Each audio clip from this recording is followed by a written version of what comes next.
Well, that sucked. What's up, guys? BK, Brad Kellner. It is Sunday, September 12th, 2021, and it's a Sunday full of scaries for Texas football fans. What a dud last night in Fayetteville as the Longhorns fall to Arkansas 40-21, the final, and it wasn't even that close. This was a beatdown last night by the Hogs. Not a lot of silver linings for Texas, and it was ugly pretty much from start to finish last night. We're live on YouTube. Feel free to comment your thoughts, your takeaways, your questions. I'll try to get to as many of them as I can, and we'll roll for a little bit here. It's a little after 10:30, so we've got time before the NFL kicks off, week one of the NFL season. It's exciting.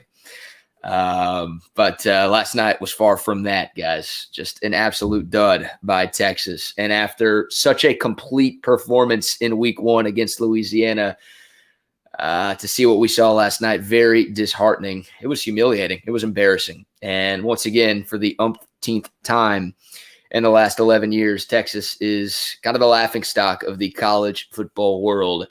And of course, with the impending move to the SEC coming, that made last night sting even worse. I mean, losing to Arkansas sucks. Obviously, the history, the rivalry between these two programs, you never want to lose to those guys. And it was the first time Texas had played in Fayetteville since 2004. You really wanted to get that one for a number of reasons. And it didn't happen. But of course, you're moving to the SEC. You're trying to show the world that you're going to be ready to go into the most powerful conference in college sports and be able to hold your own. And you couldn't do that. And Arkansas has been one of the bottom feeders in the SEC for the last few years. And they punked you last night. So, it's one game. You don't want to put too much stock into one game. And just because Texas lost a game in 2021 to an SEC team doesn't mean that Texas won't be successful in 2023, 24, 25, whenever they go to the Southeastern Conference. But a little bit tougher to sell to people, your fans, your alumni, your recruits, that you can compete in this conference from day one based off what we saw last night. Once again, it'd be one thing to lose like that to an Alabama, but to lose like that to, once again, a team that has been one of the worst, if not the worst teams in the SEC over the last few years. Absolutely embarrassing. Absolutely embarrassing. Just about everything that could have gone wrong went wrong for the Longhorns. It starts in the trenches, guys. Look, if you've ever watched me on this channel, if you ever listened to my radio, either in Austin or in Houston, I'm a trenches guy. Football at every level it's won and lost in the trenches. And if you can't win on the lines of scrimmage, you're not going to be successful. And we saw that come to fruition last night. Texas got punked on both lines of scrimmage. The offensive line was terrible. I mean, Arkansas was able to slow down Texas's rushing attack and also get pressure on Hudson Card, even when they were only bringing 3. And Texas's defensive line, gradually as the game progressed, just got manhandled by Arkansas's big uglies up front. I mean, the Hogs averaged more than 7 yards a carry. Guys, Pete Kwiatkowski has been a defensive coordinator in FBS college football since 2010. The 7.1 yards per carry his defense gave up last night was the second most in his coaching tenure. So that's not what he's used to. That's not what we're used to. That shouldn't happen. Texas's defensive line, we thought that was the strength of this football team, at least one of the strengths of this football team, and they got worked by Arkansas yesterday. Both lines of scrimmage were disastrous for the Longhorns. And once again, just disappointing with what we saw from this team a week ago. Felt like there were reasons to be optimistic. Felt like there were reasons to be confident going into Fayetteville. And once again, just about everything that could have gone wrong for Texas went wrong yesterday. I feel like we're Rob Schneider's character in Waterboy. That, oh, no, we suck again. I feel like that is how I'm feeling today. I feel like I've felt that a million times over the last decade. But, plenty of reasons for optimism after last week, and it feels like there are no reasons for optimism with this team moving forward with what we saw in Hog Country last night. All right, feel free to comment, guys. I'll get to some of these in a second. I'm going to roll for a while here, so whatever is on y'all's mind, y'all's takeaways. Obviously, a big question moving forward is, a lot of big questions moving forward, but will we see a quarterback change? Hudson Card did not look good at all last night. 8 of 15 for just 61 yards passing. He was flustered. He was rattled. look, it's not all his fault. His receivers didn't help him out. Jordan Whittington had a couple of cases of the drops last night, including what would have been an early first quarter touchdown for Texas, a touchdown that would have given the Longhorns a 7-3 lead early. And maybe the game is different if Texas goes out on top early and isn't shut out going into the second half. The offensive line, once again, was terrible. The running game wasn't really able to get things going, but Hudson Card was flustered. Obviously, his second career start, his first road starts in a Texas uniform, and he wasn't up to the task. When Casey Thompson came in, he looked better. He looked more comfortable. The stats show you that, but also the eye test shows you that too. So, the question is, does Texas consider making a move for this game against Rice? Hudson Card's good enough to beat Rice. Rice is not a very good football team, although they put up a better fight against Arkansas than Texas did. Jesus. But, Hudson Card's good enough to go out and beat Rice. But moving forward into conference play, does Casey Thompson give you a better chance to win? And I think a lot of Longhorn fans, after what we saw from both guys last night, feel like, Casey Thompson should be the guy moving forward. So I wonder if Steve Sarkisian considers making a move. I think Chip Brown asked Sark in the postgame about what he was going to do with the quarterback next week, and Sark said it's way too early to answer that question. So no answer from Steve Sarkisian, but I'm sure he's going to be asked again tomorrow, and that's going to be a storyline facing Texas football throughout the course of this week. Guys, I thought all offseason long Casey Thompson was going to be the starter. I thought he should have been the starter. I'm not closing the book on Hudson Card or anything like that, but I just felt like, Casey Thompson, with the experience that he has, and also with some of the questions that I had about this offensive line, guys, that was one, if there was one sort of negative from last week's win over Louisiana, and once again, there weren't a lot. I mean, it was a 20-point win over a good, experienced, ranked football team. I think everybody was riding a little high after what Texas did against the Raging Cajuns last week. But the one sort of concern that I had, and I tweeted this out during the game, was the offensive line did not look good. Like, the offensive line was awful last year. We know that. It's been awful the last couple of years. The offensive line did not look good in the spring game. That was sort of our one viewing of the offensive line under Steve Sarkisian and Kyle Flood before the start of the season. And then last week against Louisiana, like, the offensive line kind of got pushed around a little bit. Now, they were effective in run blocking. Bijan obviously had a great day last week, but pass blocking did not look good last week. That was sort of a red flag for me, and it didn't look good last night either. But with Casey Thompson, it just feels like he's more fleet of foot. He just feels like a guy who can improvise and make things happen. He can extend plays, and when fit hits the shan, as my old co-host Rod Babers would say, Casey Thompson looked more comfortable in that situation last night than Hudson Card did. So maybe with the struggles of this offensive line, and I just kind of assume they're going to struggle throughout the course of the year. Hopefully not as much as last night, but I don't think that's going to be a strength of this football team in 2021. Maybe Casey Thompson, a guy who, once again, is just better improvising, is the best choice for this offense. Like, I think Hudson Card has more arm talent. I think the upside, the potential for Hudson Card is higher than it is for Casey Thompson, but maybe he's not the rightest fit for this football team right now. That was a conversation and a thought that I had all throughout the offseason. That is not just one bad game for Hudson Card. Once again, I'm not closing the book on Hudson Card as the quarterback for this program at some point, but maybe with the offensive line struggles, it's better to have the guy who can move and extend plays with his legs and pick up yards with his legs, and Casey Thompson's better at that than Hudson Card at this point. So, tough question for Steve Sarkisian moving forward. Because, I thought Casey Thompson should have started the second half. There was part of me that thought Casey Thompson should have played late in the first half yesterday. That was obviously a big question we had leading up to the Louisiana game, right? Like, what's the leash going to be like for Hudson Card? He played so well against Louisiana that, I was a little surprised when Sark did take him out. But Texas had a multi-score lead late in the third quarter, wanted to get Casey Thompson some run.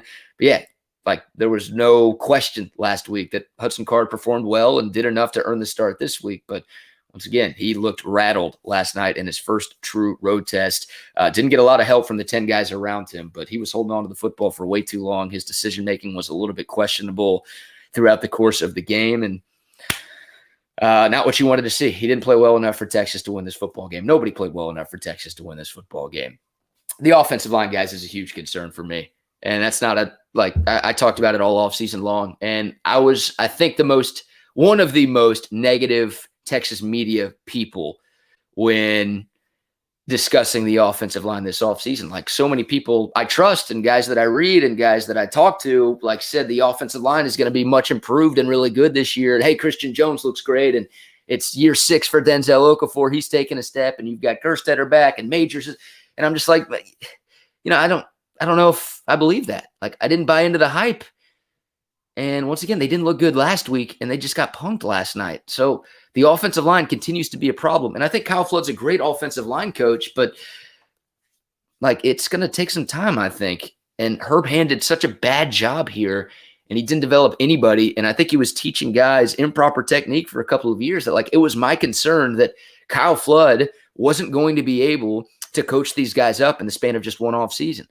I'm not closing the book on Kyle Flood. I think he's a very good offensive line coach. I think he's going to be successful here, but I just wasn't sure he was going to be able to turn these guys around. And it's great that you've got experience and guys who have started a lot of games. I think going into week 1, the 5 starting offensive linemen for Texas had like 77 combined starts.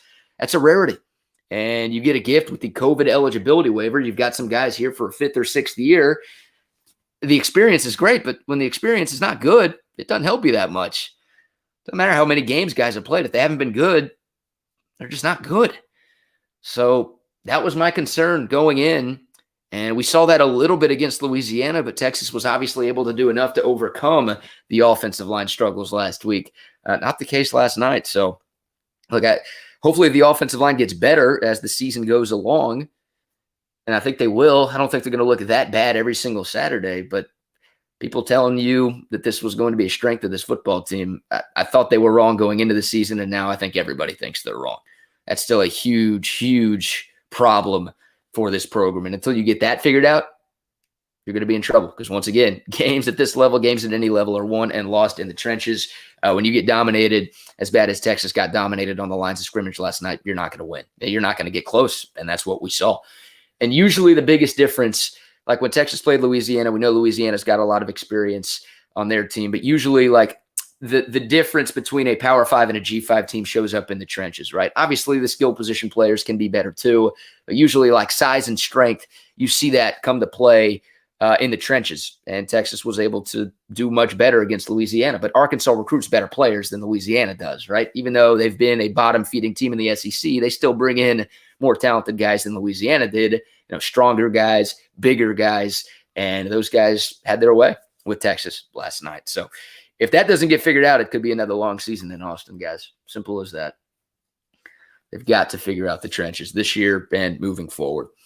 And boy, that was the first punch to the mouth of Steve Sarkisian, or of the Steve Sarkisian era at Texas. We'll see how he responds. I like the way he handled post-game, but post-game press conferences aren't going to determine whether or not this guy succeeds at Texas. We all know that. And I'm rewatching this game right now, and I don't know why I'm doing this to myself. Should delete this one from the TiVo. I don't want to watch this ever again. It's just a disaster. Looked like a hell of an atmosphere last night. I'm glad I didn't go to that game. If you did go to Fayetteville, I'm sorry. Unless you're an Arkansas fan, good for you. That looked like a party for y'all. Oh, my God. That's like a program. That's a big win for Sam Pittman in Arkansas.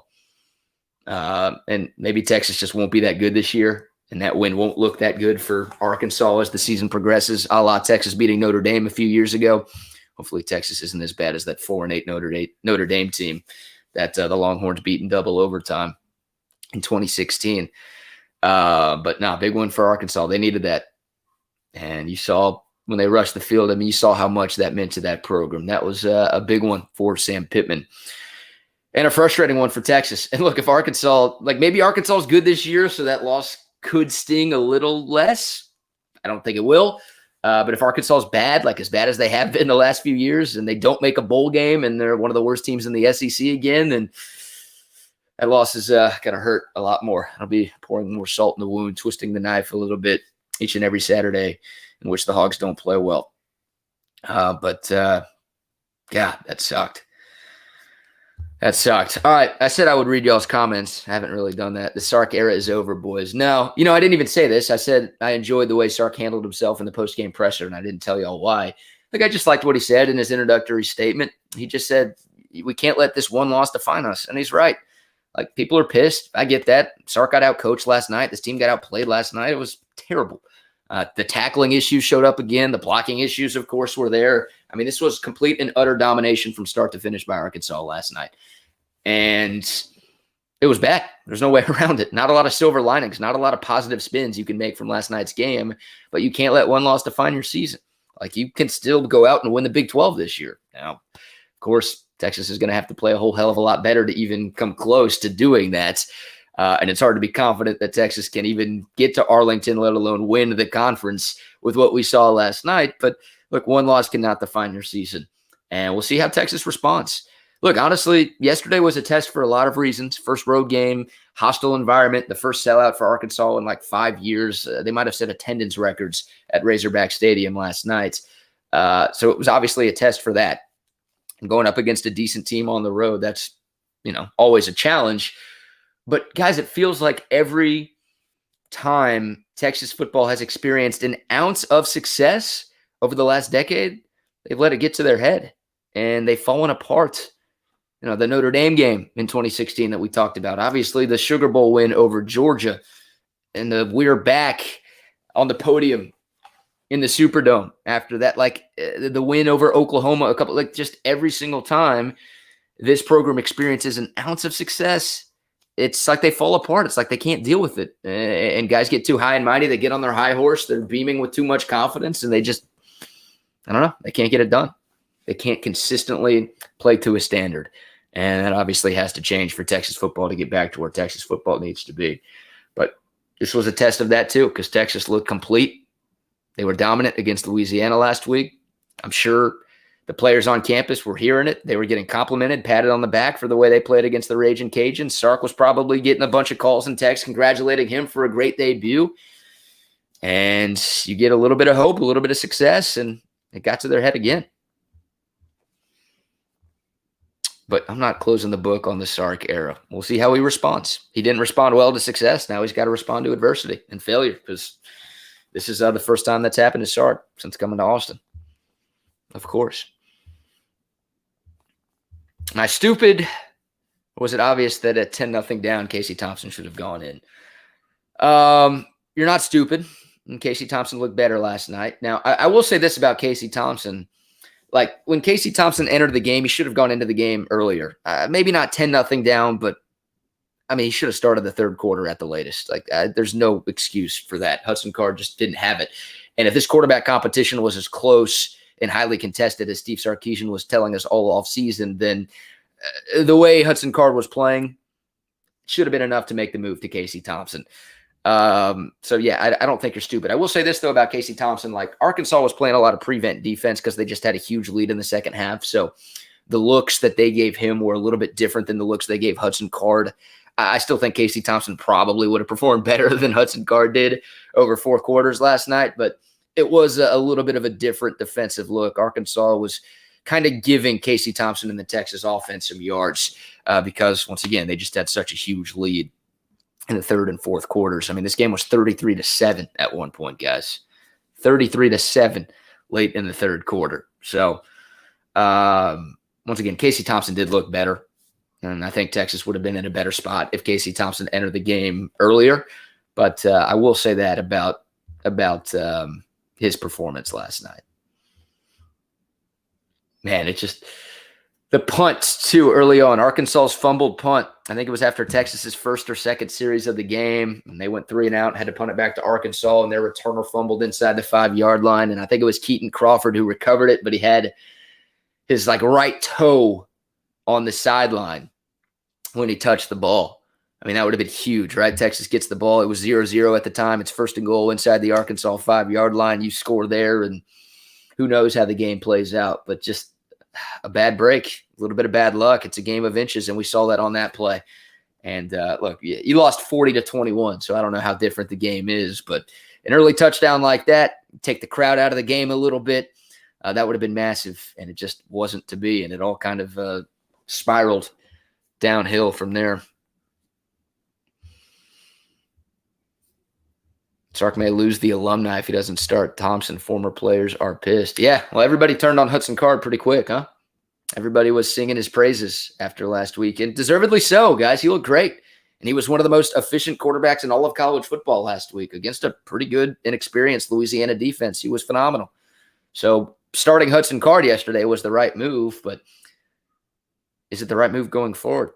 Fair question to ask. I wouldn't be surprised at all, guys, if Casey Thompson starts against Rice.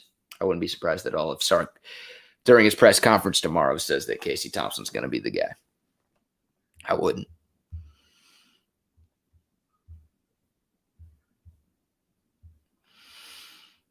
Texas football talk in the building, or at least was in the building. God, I'm scrolling way up, guys. I'm looking at comments from a few minutes ago. I'm kind of working my way backwards here. I should have checked the chat a little bit earlier. Yeah, I'm embarrassed too. It was awful. I was at a bar in Houston watching last night, and it was not a fun time. I couldn't be out after the game was over. I had to go home. I couldn't be in public wearing my burnt orange after that performance. Just embarrassing, humiliating. It really was. And Texas, once again, the joke of the college football world. I said it before the season, guys. Like I would have rather have lost to Louisiana than Arkansas for a number of reasons. I think Louisiana's a better team than Arkansas. Didn't look that way with the way the Hogs played last night and the way Texas played against both teams. But I think on a neutral field, Louisiana would beat Arkansas. I really do. And losing to a G5 school is not good. It wouldn't have been a good loss losing to Louisiana. But Arkansas, rivalry game, and obviously the SEC element too. Like, tough to sell to your fans and your recruits today that this move to the SEC is going to go glowingly well. Once again, one loss in 2021 does not determine what this team is going to look like when they join the SEC in 2023 or 24 or 25, whenever this thing goes down. But that one stings. And your next SEC game, unless you play somebody in a bowl game, will be Alabama next year. So if you get stomped like that by Arkansas, it's a scary thought thinking what this team is going to look like a year from now against Nick Saban and the Crimson Tide. Yeah, rivalry game, SEC game. You really wanted that one. And not only did you not get it, you just got absolutely destroyed and embarrassed on national television. Sheesh, embarrassing is right. Oh, man. The Hudson, yeah, everybody's closing the book on Hudson Card. It was bad last night. And once again, if the quarterback competition was as highly contested as Sark was leading us to believe, then it feels like it's time to make a move. And we saw what Casey Thompson looked like. He looked good against Louisiana last week when he played kind of in mop-up duty. Obviously looked better than Hudson Card yesterday. We all remember the bowl game performance against Colorado. Speaking of Colorado, man, nearly pulling off the upset against A&M yesterday. Yo, Aggies. Can't fault him too much. I guess Haynes King got hurt very early in that football game, and I'm sure it's a different football game if he plays for 4 quarters. That would have taken a little bit of the sting off of yesterday's Texas performance if A&M would have not scored that touchdown in the final couple of minutes in Denver and lost to Colorado. I don't know how we got there. Oh, Colorado. Yeah, Casey Thompson in the bowl game looked awesome. And I think that's why a lot of Texas fans, myself included, just assumed Casey Thompson was going to get the start for Texas this season. And it didn't happen. And Sark, we tried to trust him, but it didn't work yesterday. And yeah, now I wonder if the move is going to get made.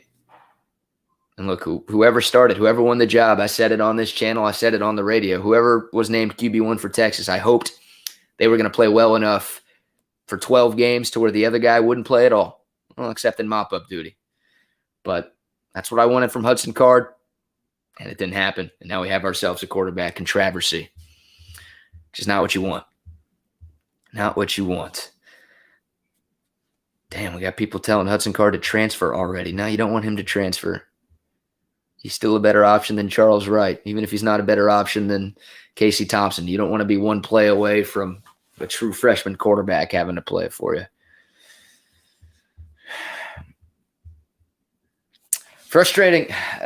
Golly, that sequence, there were a couple of really frustrating sequences in the first quarter. I mean, there were a million frustrating sequences over all 4 quarters last night. But when this game was still kind of in hand early on, I talked about the muffed punt for Arkansas that was damn near a first and goal situation for Texas inside the Hogs' 5-yard line. That one hurt. But also the missed field goal series. I think that was the third possession of the game for Texas after Arkansas took a 3-0 lead. The third down play. It was a bad sack that Hudson Card took on second down. Arkansas rushed 3, and they were able to get Hudson Card. Not really Hudson Card's fault, but he kind of stepped right into the Arkansas pressure. But goodness gracious, you've got 5 guys blocking 3, and you can't get it done. That was exhibit A of how bad the Texas offensive line was last night. But then, yeah, the ball to Jordan Whittington in the end zone. Like, not a perfect ball, a little bit behind him, kind of turned Witt around a little bit, but that's a catch you would like your number 1 wide receiver to make. I mean, Colin Johnson makes that catch. Devin Duvernay makes that catch. LJ Humphrey makes that catch. That's a catch Jordan Whittington should make. I'd want my number 3 wide receiver to make that play. Number 1 guy has to come down with that. And he tried to one-hand it too. Like, get 2 hands on the ball, Jordan Whittington. What are we doing? Not an easy catch, but once again, a catch your number 1 wide receiver needs to make. And the game is different if that catch is made, right? And then Dicker, the kicker, goes out and misses the field goal. That guy's got an unbelievable leg. I mean, that was from 52 yards out. That thing would have been, well, it had enough leg to be good from 60, but Dicker, inaccurate. He's so clutch. He's nails in fourth quarter situations. He's got ice in his veins, but for the first 3 quarters, you have no idea where his kicks are going. We saw that last week against Louisiana, and we saw that last night. 52-yarder is not easy, especially for college kickers, but he's got the leg. We've seen him make that. That was a rough sequence right there. The drop touchdown, missed opportunity there, and then Dicker, the kicker, just missing again. You know, I don't know if this has anything to do with this, because Dicker, the kicker, being inaccurate is not a new thing, but I don't love the fact that Dicker's also the punter. Now, some guys can do it. Justin Tucker did it perfectly fine. He was a great kicker and also a great punter here. But it's like I want my kicker to focus solely on kicking. Once again, I don't know if Dicker makes that kick yesterday if he's not punting for Texas, but I don't know if that's something Sark considers doing to try to turn things around for Cameron Dicker. But, yeah, needed that one. Needed points on that drive, because that was a pretty damn good Texas drive that got right near the red zone. Went backwards a little bit with a sack. You've got the drop touchdown on 3rd and long, and then the missed field goal. That's one of many frustrating parts of last night's affair. I'm so glad I didn't go to that game, guys. Oh, my God. Actually was supposed to be in Denver this morning and yesterday. Not for the Aggie game, for a bachelor party. My flight got canceled. That should have been a sign. Yesterday was going to be a bad day. Sure enough, it was. All right, I'll read some more comments. We'll go for a while, guys. Probably go for another 20, 30 minutes. We still got about 50 minutes till the NFL kicks off. Got to figure out what I'm going to do for lunch today. Or breakfast today.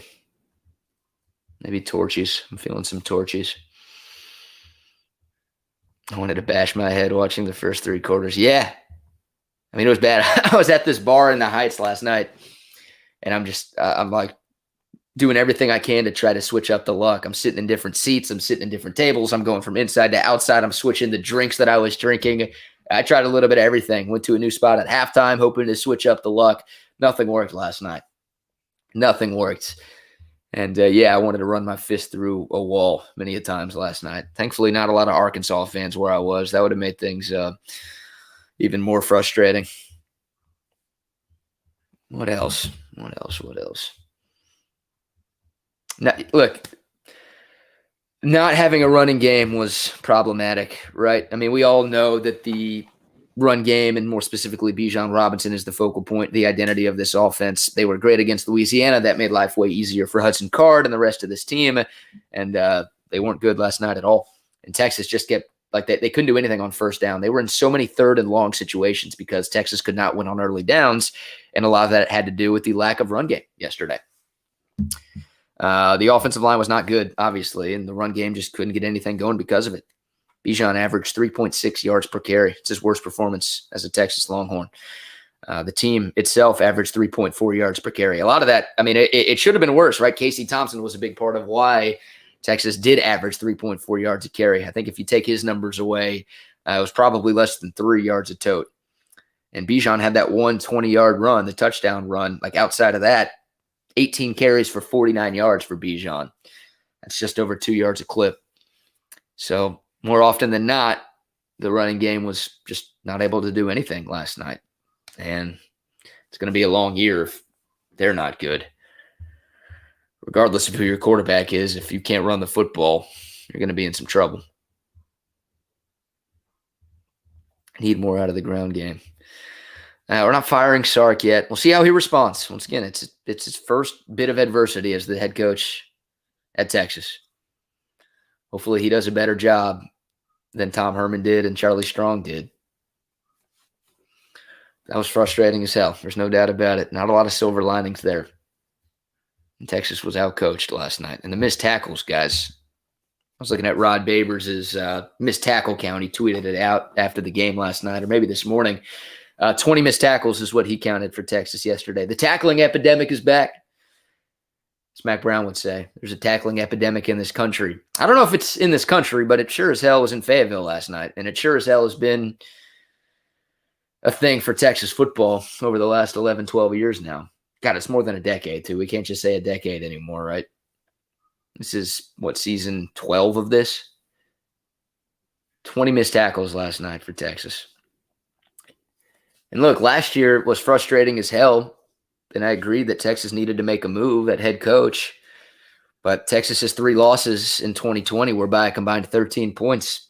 Texas lost by 19 last night. They got killed, and it wasn't even that close.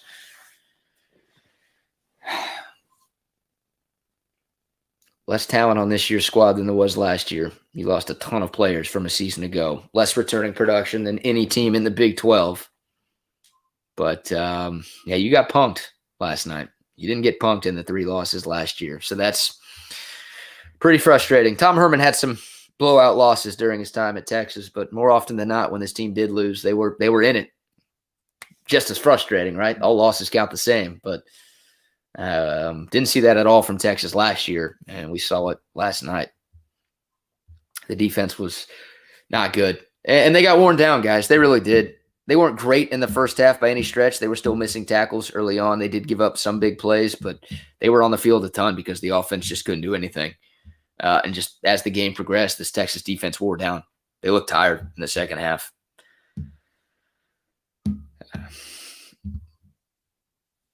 But,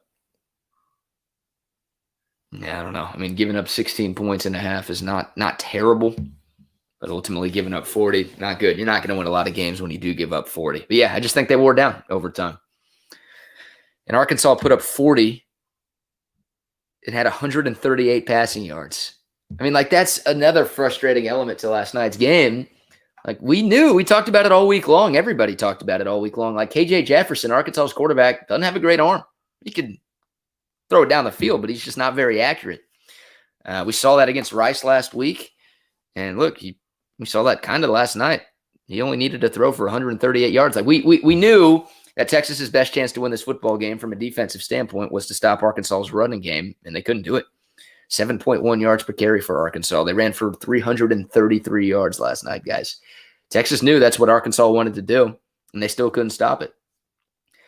And the battle in the trenches, once again, both sides of the ball, dominated by Arkansas. Texas had no answers on the offensive or defensive line. Not super shocking with the offensive line. Still frustrating.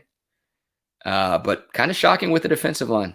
Arkansas's O-line is decent, I think. But I don't think they're the best offensive line that Texas is going to see this year. And they had their way with the Texas defensive line. And we thought, once again, I think everybody thought that was the strength of this defense. And we did not see that last night.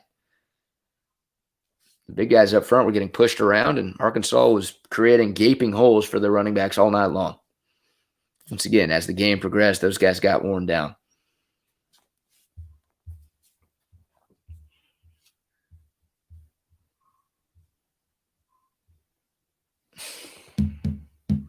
Appreciate y'all stopping by. Please like this video if you haven't yet. Please subscribe to this channel if you haven't done so.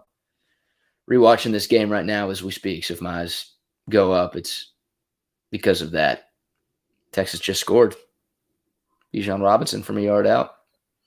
At that point, guys, I I had some confidence. Like Texas looked terrible in the first half, but it's 16-7. And I'm like, all right, plenty of time left. Still 10 minutes in the third quarter. We got a long way to go here. Maybe just coming out of the locker room, things are going to change. And hey, Sark making halftime adjustments. This will be a nice change, right? In-game adjustments, locker room adjustments. Didn't see a ton of that in the Tom Herman era. Didn't see a ton of that in the Charlie Strong era. Texas goes out, marches down the field. Actually, that was a short drive after the unbelievable B.J. Foster interception. I'll give him some love for that. Not a lot of good last night for Texas, but that one-handed tip drill pick was pretty freaking nasty. And that set up Texas with the short field. I think it was a 26-yard touchdown drive, and they cashed in. 9-point game. You're right there. Crowd's a little quieter.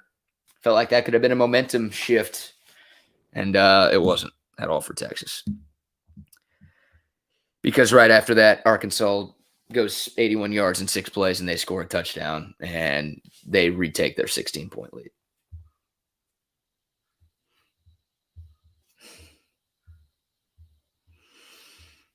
Welcome from Britt, Iowa. Appreciate you tuning in, Vicente.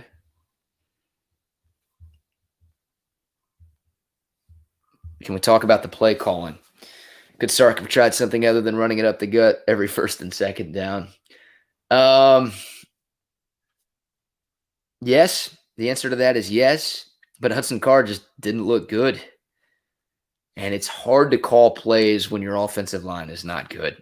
I'm not saying Sark called a great game by any stretch of the imagination, but I've said that a lot. I sort of use this in defense of Tom Herman at times during his tenure. Like, if your offensive line is not good, it's hard to call plays. It really is. Like, it's one thing if your offensive line is like blocking well for the run and they're struggling in pass blocking, right? If they're doing something well, then okay, you just do that. Whatever the offensive line can do for you, you game plan around that. But the offensive line couldn't run block and they couldn't pass block yesterday. So, I generally prefer throwing on early downs just to switch things up. But Texas wasn't pass blocking well either, and Hudson Card looked rattled. So I don't know what the better option would have been. Putting Casey Thompson in the game earlier, probably a better option. But yeah, no, the identity of this offense is running the football. So I understand Sark wanting to feed Bijan Robinson. Like, our big complaint last year was Bijan didn't get the ball enough. And Sark, we wanted him to find ways to feed 5, maybe be a little bit more creative, like just give him the ball in space, more screens, make him more of a part of the passing game. I feel like we saw that more against Louisiana than we saw last night. It would have been nice to see some of that against Arkansas.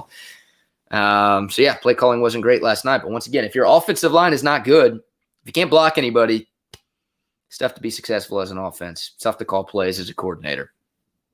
So I don't say that to let Sark off the hook, but only so much you can do.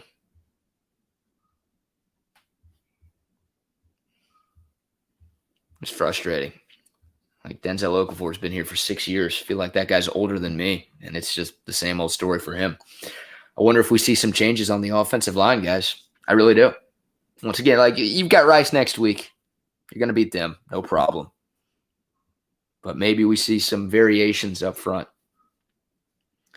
Some new faces on the offensive line. I don't know how good the guys behind the starters are, but the starters didn't look good at all. Oh, man. I'm mad I was right about that. I wanted to be proven wrong about this offensive line so bad. I was so skeptical. I was in total wait-and-see mode. And I know a lot of y'all were too, but so many people I trust were telling me that this offensive line was much improved and that they were going to be a strength of this team this year. And it just didn't happen last night. Once again, I think Kyle Flood's a great coach, but these guys were so poorly coached by Herb Hand. I mean, we heard stories when Sam Cosmi was drafted in the second round by Washington. We heard stories out of our nation's capital saying that, like, Sam Cosmi's technique was so bad that he was basically having to relearn how to play offensive lineman. And Sam Cosmi was far and away this team's best offensive lineman last year. And he leaves to the NFL. We hear that story, that his technique was so bad he had to relearn how to play the position, and that's a red flag. But also, yeah, just your offensive line was bad last year. You lose your best player. Why is it all of a sudden going to be really good this year? It's the same guys. I was skeptical, and unfortunately, my skepticism played out. If you got Rice next week, And then you've got Texas Tech. Texas Tech's not very good. It's one of the more winnable conference games that you have, but you're going to have to play better than last night to beat them even. Texas Tech beat Houston week 1. They barely beat Stephen F. Austin yesterday. That was like a 2-point game into the fourth quarter. Matt Wells on the hot seat in Lubbock. It's a big season for him. He could be gone after this year. But, TCU after that, then Oklahoma, then Oklahoma State, Iowa State a couple of weeks after that. Like, you've got to figure some things out because you're not going to be able to compete in this Big 12 if you play like you did last night. Thanks, Captain Obvious. I got y'all. That's why I'm here. Yeah, Jordan Whittington, not a good game for him at all. God, he was so good against Louisiana. It was like, we're finally getting to see Jay Witt, this 5-star, number 2 ranked athlete in the country for his class behind only Brew McCoy, funny enough. And just like finally he's on the field, he's healthy, and he looks great, and he's making things happen. And then last night, not good. Drop touchdown, and then another very easy drop, like 2 huge plays. I think that was on a 3rd down too. Just can't have that from your number 1 wide receiver. Can't have that. With this offense sputtering as much as it was last night, you need to take advantage of every big play opportunity you had, and Texas didn't do it. So, frustrating, because I had high hopes and expectations. Still do for Jordan Whittington. Don't let one game define you. Sark said it in the postgame. That needs to be the message all week long. This game can't define you. It can't define Jordan Whittington. We need Louisiana Jordan Whittington and not Arkansas Jordan Whittington, because that was bad. That was really bad. I'm not saying Card won't be Brady. I think Casey Thompson gives us the best chance right now. That was kind of my thought all offseason long, guys. This is not revisionist history. It's documented on this channel. And I admitted it when Hudson Card was named the starter. I gave the whole Happy Gilmore to Chubb speech. Like, you guys were right. I was wrong. You're smart. I'm stupid. You're attractive. I'm whatever the hell Happy Gilmore says. I should have that thing memorized, considering how many times I've seen that movie. But yeah, like when Hudson Card was named the starter, I was like, all right, I'm wrong. Trust Sark. He's the quarterback whisperer. This is what he does. Trust him to make the right decision. And, it didn't look like the right decision last night. But yeah, my thought was Casey Thompson gives this team the best chance to win right now. With the questions that I had with this offensive line, just the fact that he's been here for 4 years and Hudson Card's been here for 1. And once again, Casey Thompson's ability to improvise and extend plays and make things happen with his legs. I think you need that. I thought you were going to need that going into the season. I think after last night, it's clear that you do need that. And I think, Casey Thompson is probably the guy that gives you the best chance to win right now. So I'm thinking that's sort of my prediction as we sit here on a Sunday. I do think Casey Thompson will get the start against Rice. Hudson Card can beat Rice, no problem. If he can beat Louisiana, he can beat Rice. And both guys will play against Rice regardless of who starts. I hope. God, I hope Texas can take care of business. Hopefully Texas looks better against Rice than Arkansas looked against Rice, which makes yesterday even more embarrassing, right? Arkansas was clearly preparing for Texas with what we saw last night and also what we saw from them against Rice. I mean, Rice had a lead at halftime in Fayetteville a week ago. They were overlooking Rice, and you can get away with that. They did get away with that. But this was like the LSU game for Texas a couple of years ago, where it's like, all offseason long. Sam Ehlinger even said it, like, we were preparing for LSU all throughout the offseason. That was Arkansas with Texas. Like, they were preparing for Texas. And their game plan was better. They outcoached Texas. They outplayed Texas. They whipped Texas. It was dominating. Tip the cap to them. I thought Texas was going to win this game. Some Texas fans were thinking it was going to be a blowout. I didn't. I mean, I thought it was going to be like a 10 to 14 point game. Like, I didn't think it was going to be a super nail biter or anything like that. And I'm not, it's documented. Like, I thought Texas would struggle more with Louisiana than Arkansas. Obviously, that didn't come to fruition. I thought Texas was going to win. I didn't think it was going to be easy like a lot of folks did, but I sure as hell, I don't think any Arkansas fan was expecting last night. Even if Arkansas fans felt like they had a chance to pull off an upset. They didn't think it was going to be 40-21. They didn't think it was going to be 33-7 at one point. No chance. No one saw that coming. Just embarrassing, humiliating. Even if Texas does go out and win the Big 12, which doesn't feel likely right now, it's like college football fans are still going to be making jokes about this one. It's like, cool, you can win in the Big 12. That's great, but couldn't beat Arkansas. And they went 5-7 in the SEC, so good luck joining this league. Have I tried the new Taco Bell chicken sandwich taco? I have. I enjoyed it. I enjoyed just about everything from Taco Bell, but hasn't been getting great reviews, CB. Appreciate you stopping by. What else is on y'all's mind? What else do y'all want to talk about? Oh, come on. Got an OU fan in here asking us about who our coach is going to be in 2 years. Don't give up on Sark just yet, man. Don't give up on Sark just yet. Not a lot of reasons for optimism after last night. I'm not going to try to tell you otherwise, but we'll see how he responds. We'll see how this team responds. A little different than Alabama, though.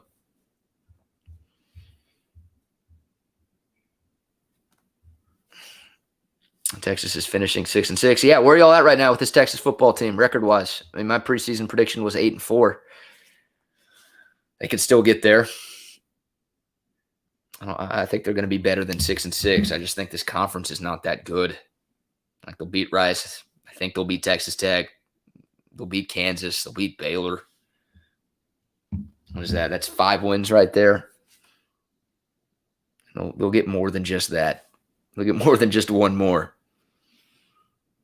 But man, it's hard to fathom this team beating Oklahoma. I know Oklahoma escaped Tulane last week. They put up 76 against Western Carolina. What is Western Carolina, by the way? What is that? There's East Carolina, West Carolina, North, and like, how many Carolina states are there? There's only 2, right? Just North and South. It's confusing as hell. East Carolina playing South Carolina and Western Carolina playing in North. God, they should be one state. But yeah, hard to fathom, as I go on a random ass tangent there, hard to fathom Texas playing with Oklahoma right now with the way that they played last night. They've got a couple of games to figure it out. Like Rice, it's the second most winnable game you have on your schedule this year, behind Kansas. And Texas Tech is your second most winnable conference game this year. So a couple of weeks to hopefully figure some things out, address some issues, and gain some confidence going into Fort Worth on October 2nd. But yeah, not a lot of reasons for optimism and confidence for this team right now with what we saw last night. 5 or 6 wins max. We've got 6-6. We've got 7-3. They play 12 games. They did go 7-3 last year, but thankfully we've got a full college football slate this year, a full 12. I say thankfully. As a Texas fan after last night, I'm not sure I want to watch. I want to watch this team 10 more times. Oh God. 8-4. We got a 10-2. Why do you say that, Colby? I like the optimism. You've got faith in Sark, it sounds like. Even if Texas won yesterday, I still wouldn't be saying 10-2. Arkansas is just, yeah, there are 3, 4, maybe 5 teams in the Big 12 that I think are better than Arkansas. So if you get humiliated like that against them, I don't know how it's going to go against Oklahoma, Iowa State, some of these other teams. I think TCU's better than Arkansas. We'll see. Maybe Arkansas is just really damn good. Maybe they win 9 games this year, but I have a tough time believing that's going to happen. Who are the best players for Texas last night who didn't look bad? BJ Foster's interception was great. I thought that was a solid play. More than solid. That was an incredible play, and that sparked Texas's first touchdown early in the second half. I thought he was fine. Anybody else? Am I missing anyone, guys? I mean, I'm rewatching it right now. I'll go rewatch it again, and we'll have more videos throughout the course of this week.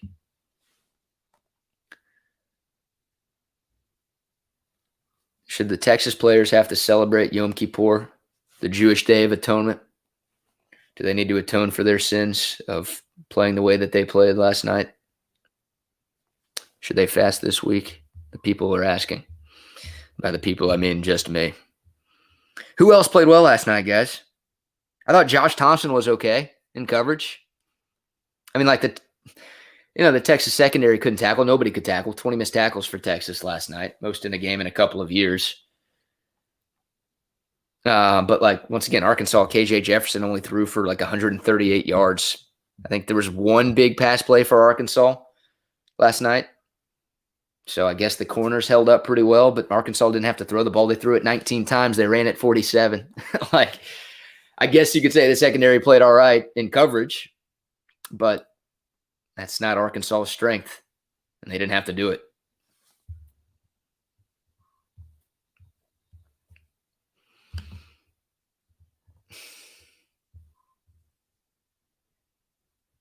Worst game I've seen in 5 or 6 years, 2014 level. I mean, it's up there, guys. Like, there have been some low moments with this program over the last 12 years, and this is one of the lower moments. Not one of the lowest. I don't want to take a crappy trip down memory lane here, but you've had some more embarrassing losses. Hell, this isn't even your worst loss to Arkansas in the last 12 years. The Texas Bowl was worse than last night. I mean, I know like this one stings because we were excited about Sark. We were excited going into the year. We were more excited after Louisiana. So it just sucks to have this come back down to earth feeling that we've had so many times over the last 12 years. But there have been lower moments for this team, sadly, than last night. But it was a low moment. Once again, it feels like Texas is the laughing stock of college football Twitter again. We suck again.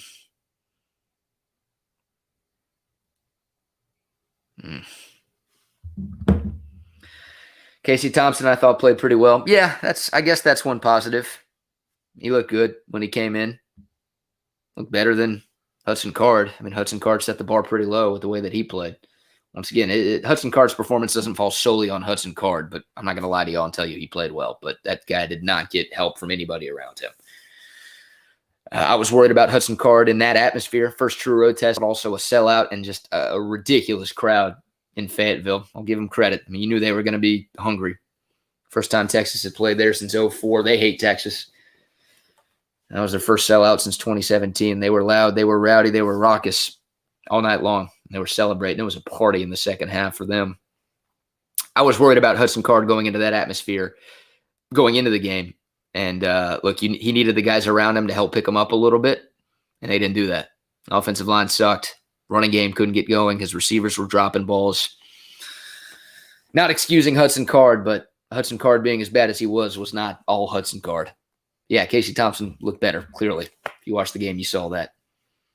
Arkansas's defense was a little bit different. They were giving Casey Thompson some things because they had such a big lead, but he was still better. So you can give him some love for the way he played last night, for sure. Jay Wood should not be throwing the first pitch at an Astros game. Is he throwing the first pitch today, or did he recently throw the first pitch down here at Minute Maid? I didn't see that.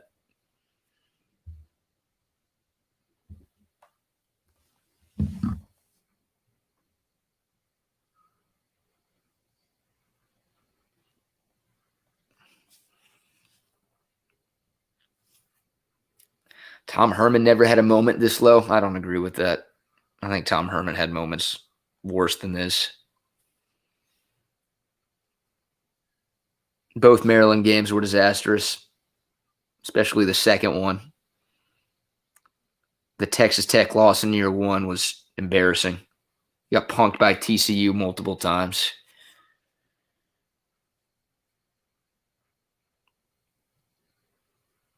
And it's year one, too. I mean, if Sark is having losses like this in year 3 or year 4, then those will be lower. Don't close the book on a coach and a coaching staff 2 games in. Once again, Texas replacing a lot of dudes from last year's team, too. Should have been better last night, obviously. It's not trying to make a lot of excuses for the performance that we saw, but growing pains should have been expected. It was more than a pain, though, last night.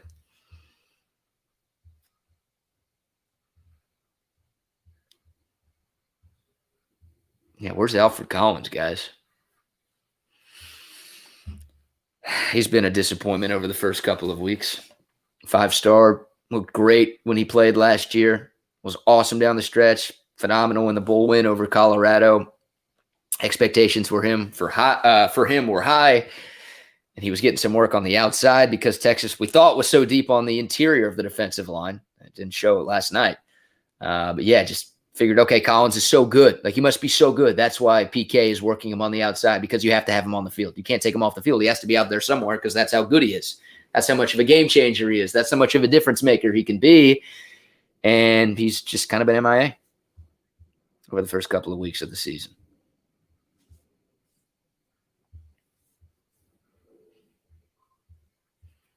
One positive was no thrown interceptions. I guess that's a positive. Hudson Card did lose a fumble. That hurt.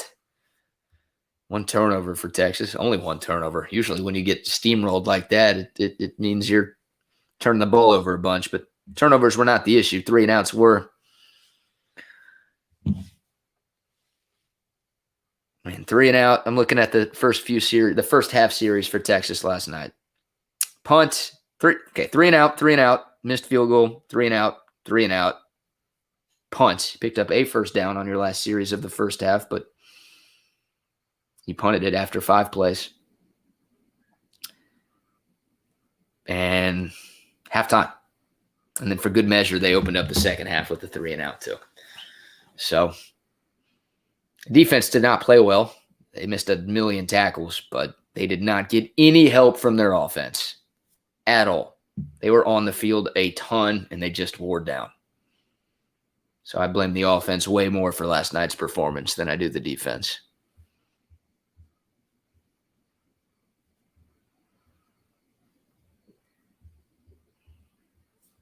Keandre Cobra. Yeah, I mean, the defensive line, guys, we were all led to believe. And look, it's not like, it wasn't a lie. The defensive line was solid last year, and everybody came back. You've got experience. You've got talent. And it didn't feel like projecting with the defensive line. It felt like we had seen them play well, so that's why people were optimistic about that group. And they didn't show it yesterday at all. They weren't great against Louisiana, too. They were fine. They did well. They held their own. They didn't dominate, though, the way that I was kind of expecting them to, or at least hoping them to, against the Raging Cajuns. And, yeah, obviously last night they got worked. So, frustrating, for sure. What else is on y'all's mind? What a game, by the way. Oregon, Ohio State. That was fun to watch. Ohio State losing, never a bad thing.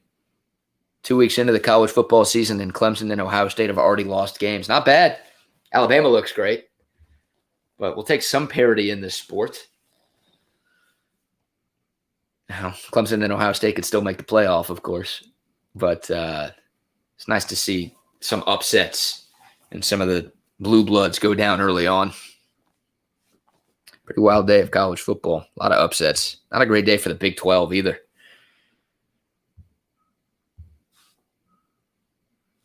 I mean, Oklahoma State barely beat Tulsa. TCU struggled with Cal. Iowa State obviously lost to Iowa again. That's easy money, guys. Easy money for your cousins out there. Iowa State cannot beat Iowa. I think it's 7 years in a row now. The Hawkeyes have won the Cy-Hawk Trophy. Game day was there. Biggest home game for Iowa State in years, and they laid an egg. We'll still probably get to Arlington, though. They always suck in the non-con, and they always lose to Iowa. It's crazy. K-State struggled with Southern Illinois. Texas Tech barely beat Stephen F. Austin. Kansas got smoked by Coastal Carolina. Not a great weekend for the Big 12. And Texas, obviously, a big part of that. When does basketball season start? Oh, we're already counting down to Texas hoops. I have plenty of reasons to be excited for Texas basketball. But come on now. We're not doing that yet, are we?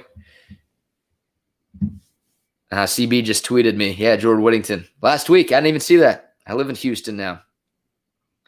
Whittington threw out the first pitch at an Astros game.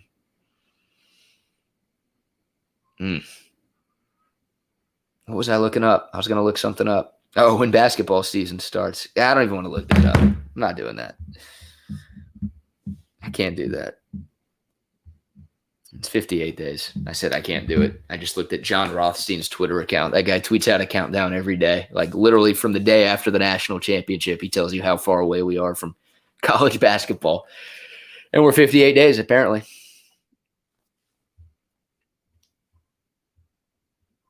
Yeah, Dicker the kicker, frustrating. I mean, 52-yarders for college kickers, not a guarantee. But he had the leg, clearly. We've seen him make those. That thing had the distance to be good from 60, but he's erratic. You just have no idea where it's going when the ball leaves his foot. He's clutch as hell. He's got ice in his veins. Fourth quarter kicks. He feels like he's money more often than not. But the first 3 quarters, crapshoot for Dicker the kicker. Yeah, felt like an NFL guy. Felt like a for sure NFL kicker early in his Texas career. And not so much these days. All right, what else is on y'all's mind? We've been going for an hour, man, but there's still a lot of y'all in here. So what else have I not talked about? What other questions do you guys have? Curious to see what Sark says tomorrow at his press conference. Once again, he was asked about the quarterback position after the game yesterday. Didn't give an answer. He'll be asked about it. That'll probably be the first question he's asked tomorrow during his game week presser. Curious how he answers that. If he tells us that he's making a move to Casey Thompson, or if he tells us that Hudson Card is going to be the guy, or if he tells us nothing at all. If he's just like, we'll see who has the better week of practice, and whoever does will get the first series against Rice. Guess we can't be shocked if he would do that, right? It took us until game week for him to make the announcement that Hudson Card had won the job. And hell, who knows if he ever would have announced it if Chip Brown and Horns 24/7 didn't have the report the weekend before the season opener saying that Hudson Card was going to be the starter. Who knows if Sark would have even told us.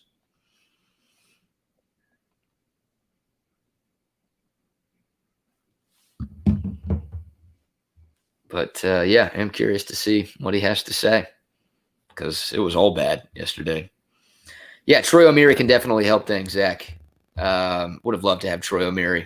We haven't seen him play, but just it feels like he should be this team's best possession receiver, could be this team's best downfield threat, just with his size and catch radius.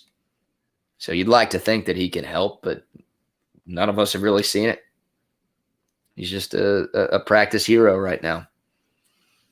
But yeah, I'd like to think, like Jordan Whittington, I'm not closing the book on him. He was terrible last night.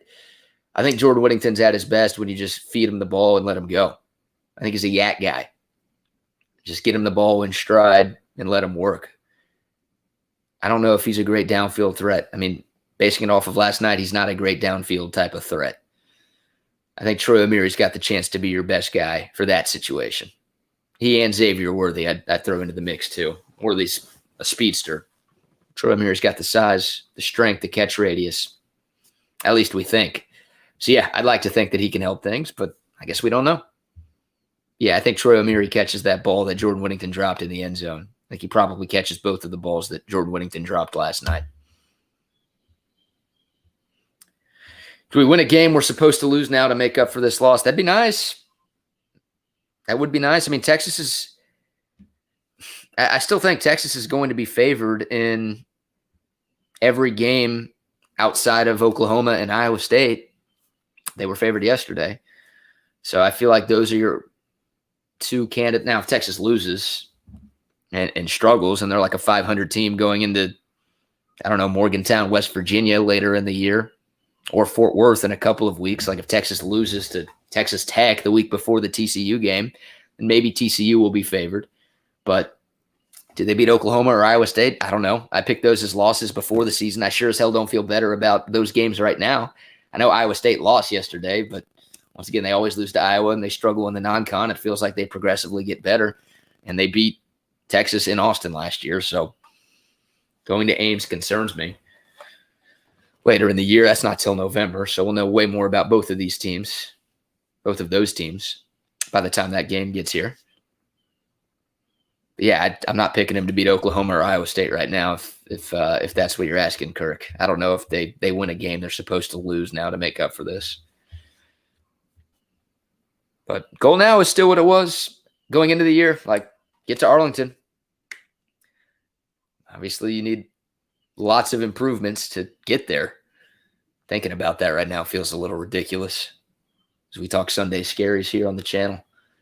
But that goal is still in front of you. Get better as the year progresses. We didn't always see that from Tom Herman teams. We didn't see that from Charlie Strong teams. We didn't see that from end of Mac Brown teams either. Hopefully we see that from Steve Sarkisian. The D word, development. It wasn't on display last night, but can you develop guys during a season?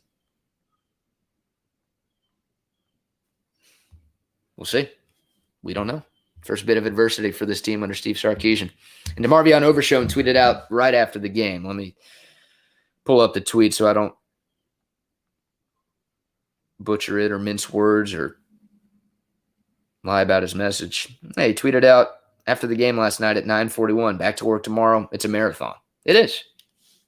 You can't let one game define you. Sark said that in the post game based on him saying that, based on DeMarvion Overshown's tweet. That was the message in the locker room. Don't let this game define you. It sucked. Can't change the past. Put it behind you. And then let's get to work this week. That's how you have to treat things. Your goals are still on the table.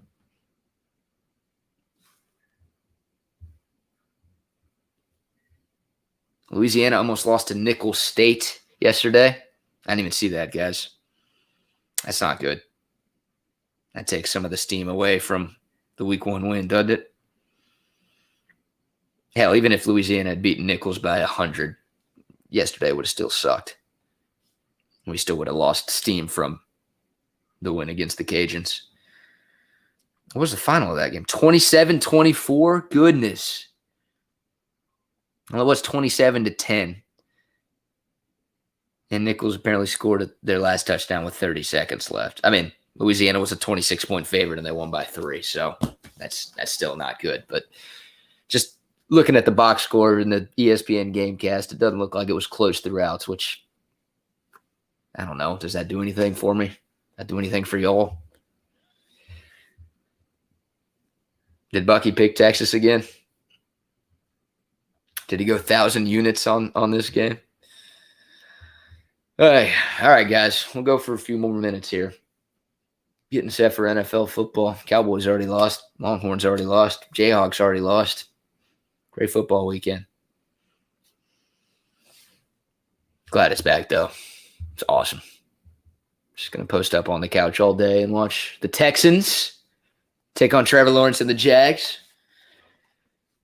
Wonder what that crowd's going to be like at NRG. And also just watch Red Zone all day. It's going to be nice. Yeah, it's bad. And Texas did not win a single matchup last night. The offensive line was terrible. I'll say it again. If you've been watching since the start, you've probably heard me say this 2 or 3 times, but I know some of y'all filter in and out during these live streams. You can't win games at this level. You can't win games at any level if you don't win up front. And we saw that on full display last night. So if the offensive and defensive lines are going to play like this for the next 10 games, then Texas is in trouble. They're going to be a 500 team. Simple as that. Because Arkansas's offensive line, Arkansas's defensive line will not be the best offensive and defensive lines that the Longhorns see this season. So if we don't see improvement up front, then forget Arlington. Just be having conversations about making a bowl game. So tired of those. So tired of those.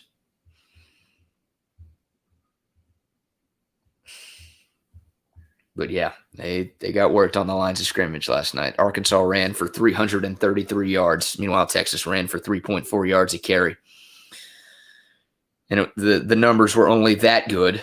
I say that tongue-in-cheek because Casey Thompson came in and was able to make some things happen with his legs down the stretch.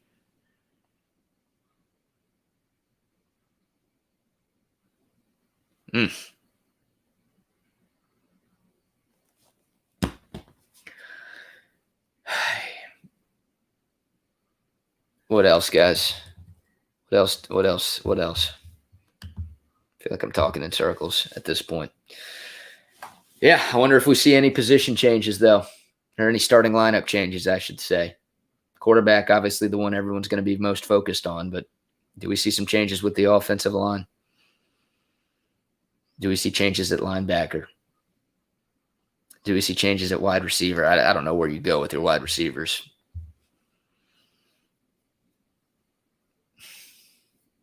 Chip Brown's birthday today. Happy birthday, Chip. Got to shoot him a text. All my life to that guy.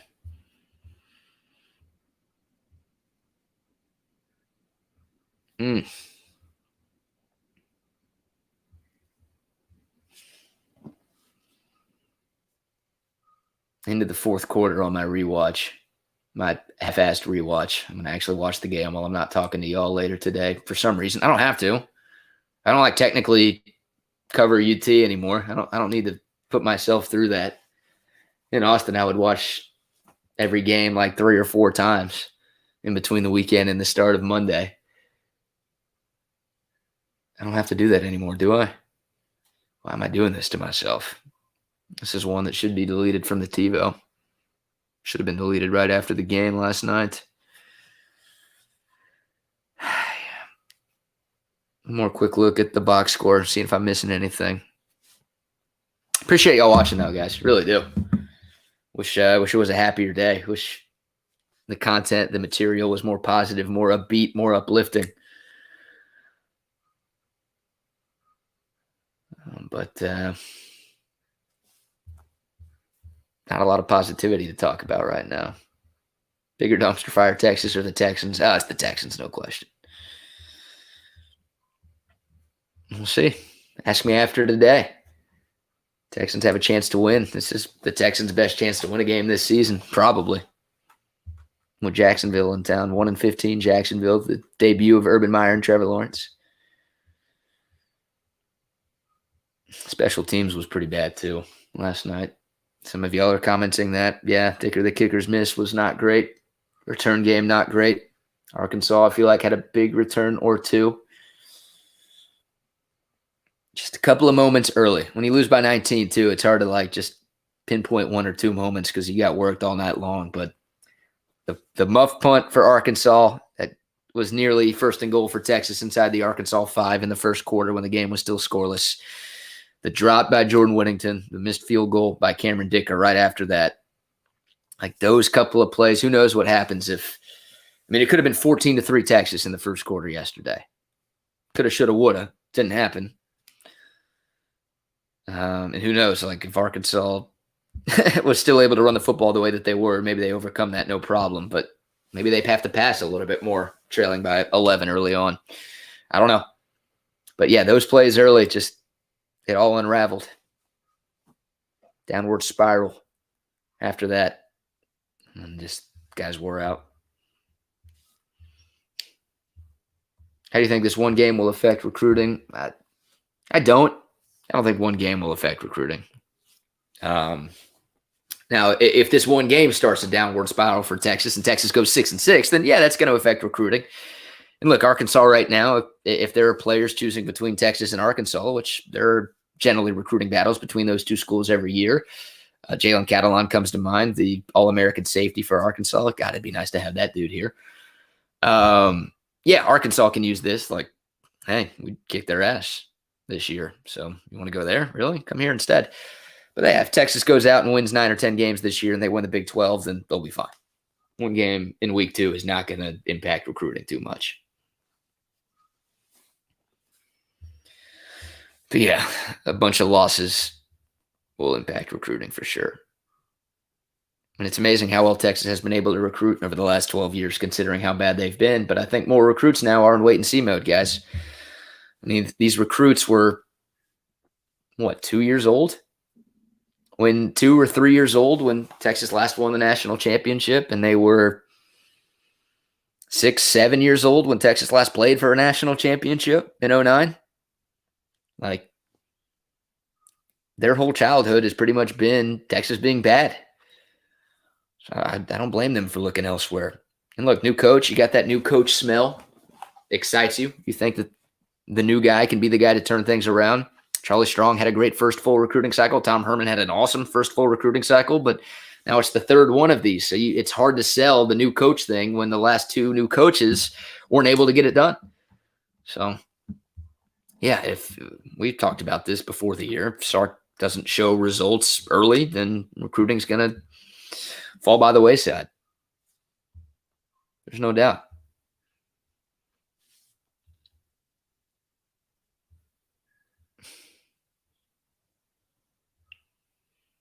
Yeah, that one sucks, guys.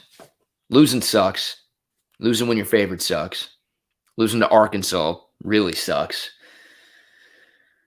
And it would have sucked, and it sucks even more, I should say, with the impending SEC move.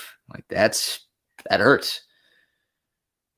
Because you're only as of right now, you could obviously play an SEC school in a bowl game, so you'll have an opportunity, I guess, to show out against the SEC. But as of right now, assuming Texas is in the SEC before 2025, which is my assumption, I felt that way before the Big 12 added 4 teams. Now I really feel that way, that it's going to happen before 2025, 26. But as of right now on your schedule, the only other opportunity you have to show your stuff against the SEC is the 2 Alabama games. One next year and one in 2023. If you can't beat Arkansas, how the hell are you going to beat Nick Saban in Alabama as they continue to roll? That's a scary thought, guys. So, this was your opportunity to show the world that, yeah, we're ready for the SEC. And even if Texas beat Arkansas, it's well, Arkansas has been one of the worst teams. So, not, a lot of people out there would have been like, it's Arkansas. Cool. Everybody beats Arkansas in this league. Congrats. You beat the 12th best team in this 14-team conference. Good for you. But to lose to them and to get blown out by them in that fashion, sheesh. Yeah, SEC teams probably can't wait to get a piece of Texas. You're right, Rick. All right, guys. The NFL is about to start. Thank you all for watching. I went longer than I thought. I was supposed to stop early to go get food. I think I have a frozen pizza. That might be lunch today. But appreciate y'all watching. Really do. Appreciate the continued support of this channel. Please like this video if you haven't yet. Subscribe to this channel. Tap the notification bell so you always know when I go live. I'll drop some more recorded videos this week. And maybe do a live chat too at some point before the game against Rice. Which I pray we're not doing a video like this next Sunday. Oh my God, it'll be way worse if we are. But thank you guys for watching. Enjoy the football today. Try to enjoy the football today. Try to enjoy the rest of the weekend. We're all depressed. We're all hurting after what took place last night. I'm glad I didn't go to the game. I had some buddies who were there. A lot of people I follow on Twitter were there. If you were there, I'm sorry. I was bummed that I couldn't go to the game before the game. I've never been so happy about not attending a game in my entire life. That would have sucked so bad. I never leave early. I don't think I would have left early, but that's one I don't blame you if you would have left early or if you did leave early. Sheesh. All right. Enjoy the football, guys. We'll talk soon. Thanks again for the love. Y'all stay safe. Y'all stay healthy and hook 'em.